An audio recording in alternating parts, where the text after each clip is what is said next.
신종 코로나 바이러스 감염증에 따른 경기 불확실성으로 인해 주춤할 것으로 보인 부동산 시장에 최근 변화가 나타났습니다. 정부의 규제와 코로나19로 인해 하방 압력으로 관망세는 여전히 이어지고 있지만 중저가 시장이 오름세를 보이고 새 아파트에 대한 수요는 늘고 있습니다. 서울 동작구 상도동에 공급되는 상도역 롯데캐슬입니다. 상도역과 인접해 있어 직장인들의 수요도 탄탄하고 중앙대, 숭실대 등 다양한 대학교가 위치해 임대 수요도 기대할 수 있는 곳입니다. 그리고 이곳은 밤골이라는 특별한 마을이 있던 곳입니다.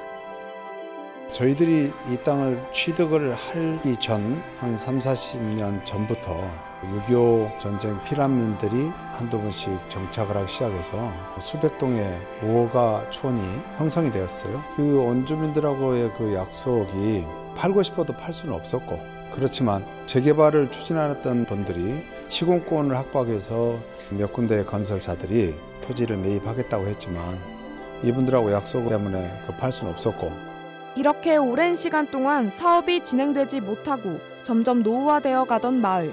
주민들한테 일반적으로 감정가로 해서 재개발을 갔을 때 감정가가 1,000만 원이나 2,000만 원밖에 안 돼요. 피난민들 입장에서 자리 잡기 시작해서 살게 됐는데, 결국은 그분들이 돈 2,000만 원 받고 나가서 어디 전세도 어디 새집도 구하기 어렵기 때문에 결국은 이 사업을 개발을 하려면 이분들에 대한 문제를 해결하지 않으면 안 됐어요. 각종 문제로 인해 개발이 쉽지 않았습니다.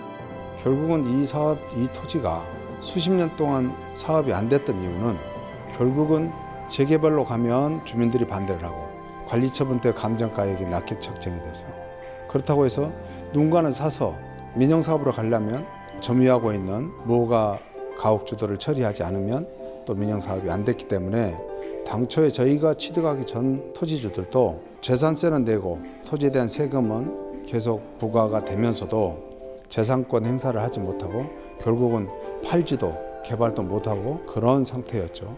저희가 문제를 해결하는 것만이 이 문제의 그 해결의 실마리가 결국은 사업을 할 수 있는 단초가 될 것이다라고 생각하고 아이디어를 내기 시작한 게, 결국은 이분들한테는 집을 제공해주고 또 철거에 대한 강제 퇴거도 면제해주고 이러한 방식으로 해서 시작을 해보다 보니까 결국 이제 얘기가 구체화됐고, 동작구청에서 당시 구청장님도 저희 회사에 가지고 있는 구상에 대해서 적극적으로 협조를 하기 시작해서 이 사업을 시작하게 된 겁니다.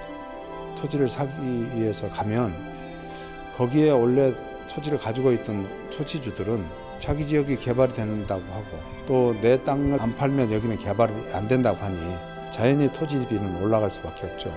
그래서 토지 사기가 되게 힘들어요.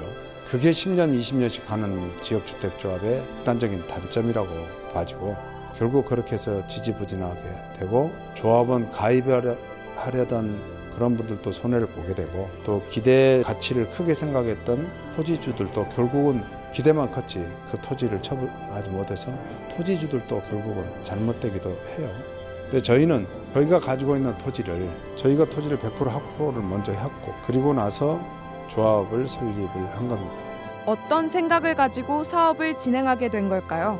저희 회사에 몇 가지의 슬로건이라고 할까요? 캐치프레이스가 있는데, 어느 지역에서 어떤 사업을 하든 원주민이 상처를 받으면 실패한다라는 그런 기본적인 개념이 저희 직원들한테 전체 내재되어 있어요. 지금 저희가 하고 있는 이런 현장은 이제는 이제 전국에 거의 없을 거라고 봅니다. 이게 마지막일 거라고 보이는데, 그 여타의 재개발 예정 지구라든지 뉴타운 지역 또는 구역 지정에 대해서 재개발이 지금 추진되고 있는데 여러 가지 어떤 사업 스타일들이 있지만 그 상황에 따른 맞춤형으로 고민하지 않으면 사업을 결국은 끌어가기가 쉽지 않을 거고 또 성공 확률도 낮다고 생각합니다.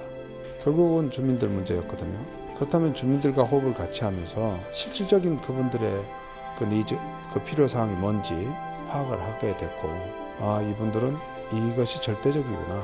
적절한 보상과 아파트를 입주할 수 있는 기회를 부여해주면 결국은 이 사업은 아름답게 마무리될 것이라고 판단을 했고, 또 일반 분양을 앞둔 상도역 롯데캐슬. 단지 규모는 지하 5층에서 지상 20층, 13개 동, 총 950세대로 이 중 474세대가 일반 분양으로 제공되는데요. 청약은 오는 15일에 해당 지역 1순위, 16일에 기타 지역 1순위 접수를 시행하며 당첨자는 23일에 발표될 예정입니다. 이후 분양 계약은 다가오는 7월 6일부터 12일까지 7일간 진행됩니다. 분양가는 9억 5,440만 원에서 15억 9,550만 원 사이로 책정됐습니다. 3.3제곱미터당 3,300만에서 3,800만 원 사이로 책정됐으며 주변 시세와 비교하면 합리적인 수준으로 평가됩니다.